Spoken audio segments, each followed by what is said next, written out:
Okay guys, here we're going to talk about how to structure a chest workout. So generally, I would always prioritize an incline movement because the upper chest occupies the largest area of the chest. So this is going to be incline dumbbell press or incline bench press. All I like to do if I'm using the bench press is I'm going to be starting off with just the bar itself to warm up. Very important to warm up your shoulders, even whatever age you are. Okay, the next important thing is hydration and creatine, because these do prevent injury as well, guys.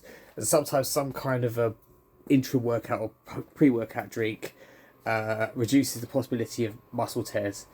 So warm up with just the bar initially, get the movement, feel the movement in your chest, feel the full range of motion all the way down and all the way up. The next movement, so you can also perform this with dumbbells, which is a little bit easier on your shoulders as well. Just make sure that you're putting it all the way down, all the way top with the squeeze, nice and intense. Don't focus too much on the weight, but focus more on the range of motion and think about your chest, the muscle you're trying to engage. So incline bench, if I'm going to be doing an incline on either dumbbells or on a bench, I want to have it at 45 degrees. I don't want it too high. Having said that, there is some benefit to go a bit higher, but you have to bear in mind the higher you go, the more of the shoulder you're actually working as opposed to the chest itself. The next is going to be flat press, so that could be either bench press or dumbbell press. Which one is best? I don't know. I like both of them, to be truthful. I actually, funnily enough, have found the bench press easier. I don't know why that is, okay?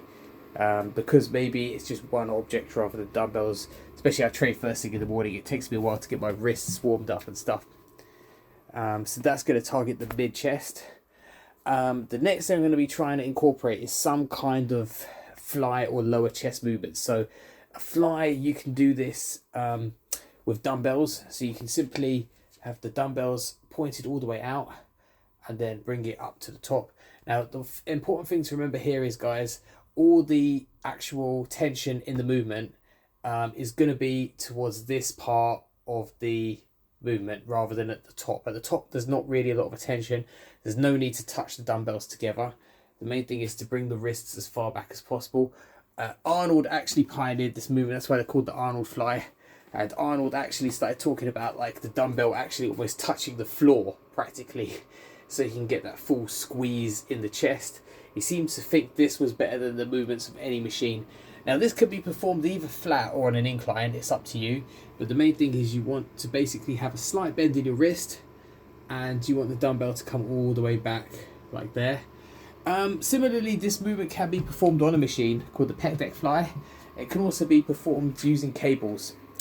If you want to target the upper chest, the cables you want to, on the cable system, set the machine up top and come down and try and stick your chest out while you're doing it. This movement is not so taxing as the pressing movements are, but it does have quite a lot of value. If you want to target the lower chest, you want the cable to be set low, and then you want to come up like that, as if you're pulling your arms up both together towards the ceiling, so you can feel the squeeze in the lower chest. And again, about waist height will hit your mid chest with the cables. So this is how I'd structure it for a fly. Then the final section of the workout, I would usually finish up with 2 triceps movements.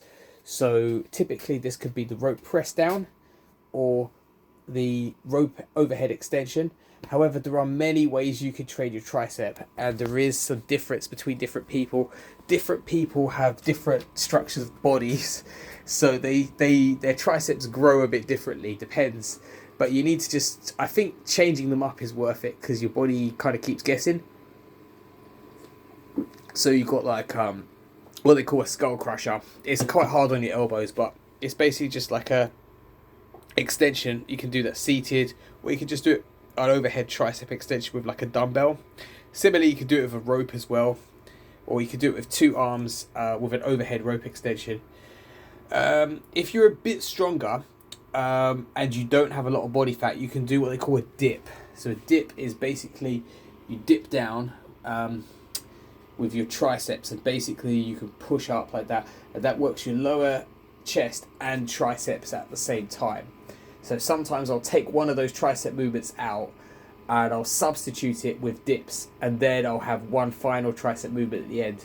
So all in total, what you really need in a chest workout is one incline press, one flat press, one or two fly movements, and two tricep movements. So probably about maybe 6 exercises in total. So I hope that helps, guys. So like I'm saying, one incline, one flat, some kind of a fly, and a couple of tricep movements. So it's 5 or 6 exercises tops. All right, have a great day, guys, and keep training the chest. Push-ups are good too.